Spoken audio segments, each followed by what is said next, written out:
say as you go on your way. That's entertainment. Hello and welcome to Real Live Entertainment. I must tell you that this week I saw another wonderful film.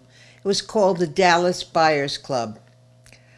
I don't know what's going to happen when it comes Oscar time, but every time I see a film I say, oh, that was an Oscar-worthy performance. They can't all be Oscar-worthy performances, but I think this one was. It was Matthew McConaughey, who was so good in this role. He plays a man who has AIDS and who doesn't really listen to medical advice and take the prescribed medication that the hospital is giving out, because he does research and he finds out that this AZT is what they're prescribing is killing people. So he keeps researching and he finds herbal medications that diets and another drug that you can't get in the United States. You can only get it in Mexico. So he goes to Mexico and tries it out, and it's working. He was given 3 months to live, and he actually lives, 6 or 7 years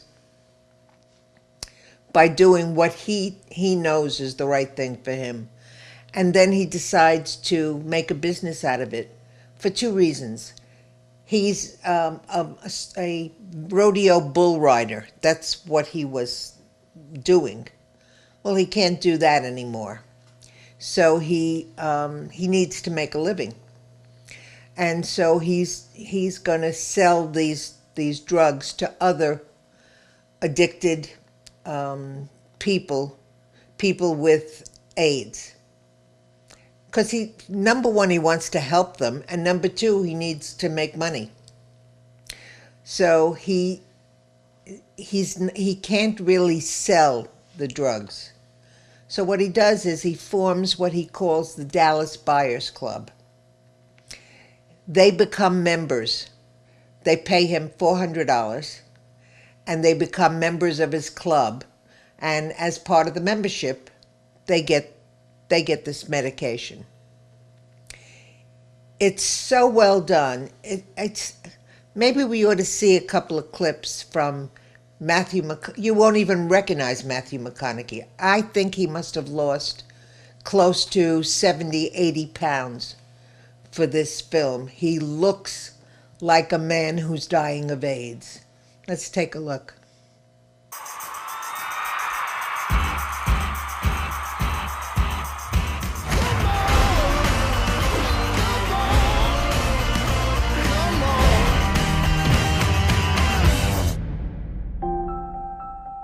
Mr. Woodruff, you've tested positive for HIV. Have you ever used intravenous drugs? Have you ever engaged in homosexual conduct? Homo. You say homo? You made a mistake, 'cause that ain't me.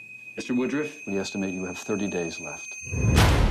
Newsflash for y'all. There ain't nothing out there can kill Ron Woodruff in 30 days. Them drugs, they just released for testing, and I know this hospital's one of the sites. I need it. It doesn't work that way, Mr. Woodruff. Where are you going? They got good meds out of Mexico that's better than what you can get here in the States. This is protein, totally non-toxic. And you can't buy this in the USA? Not approved. You could be making a fortune off of this. You look great. Well, actually, I look amazing. Anything to declare? Nada. That importing illegal drugs for sale is a very serious offense. They're not illegal. They're merely unapproved. I've been looking for you, Lone Star. Listen, Tinkerbell, unless you got more cash or new clients, I'm busy. You don't deserve our money. Cut you in 5%. 25. Take it or leave it. Welcome to the Dallas Buyers Club. You treating these people?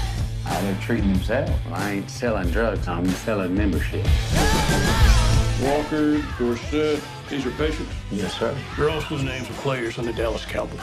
That's a hell of a coincidence. The hell is it? I have a court order permitting us to confiscate any and all non-FDA approved supplements. We need a new supply. Check Amsterdam, Ghana, and Israel. We're doing business with you. Why are we here? Nice restaurant, beautiful woman. I swear I feel like a human again. Mr. Woodruff, what is going on? People are dying. You're nothing more than a common drug dealer. TJ, this is Rayon. Freaking homo.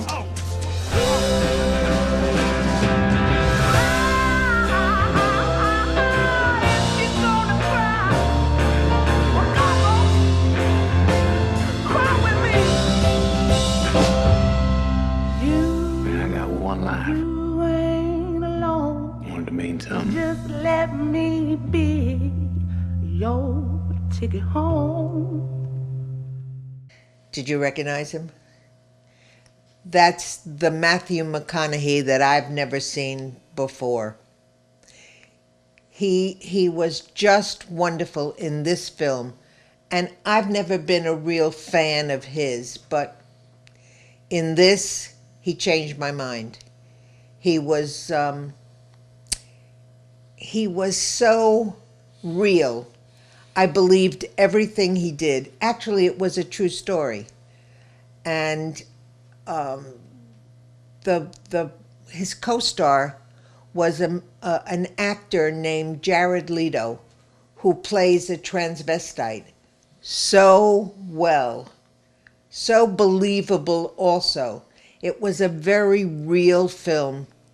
It was a very heartrending film. It was a very uplifting film because it shows you that there is hope in this AIDS market. This is the 1980s when we didn't know all that much about how to still the terror of AIDS. But they did. I understand that it took them over 20 years to get the rights to be able to make this film. Everybody tried, and it couldn't be done for one reason or another. But now it's done. It's called the Dallas Buyers Club, and it sure is worth seeing, just for the acting, even for the story.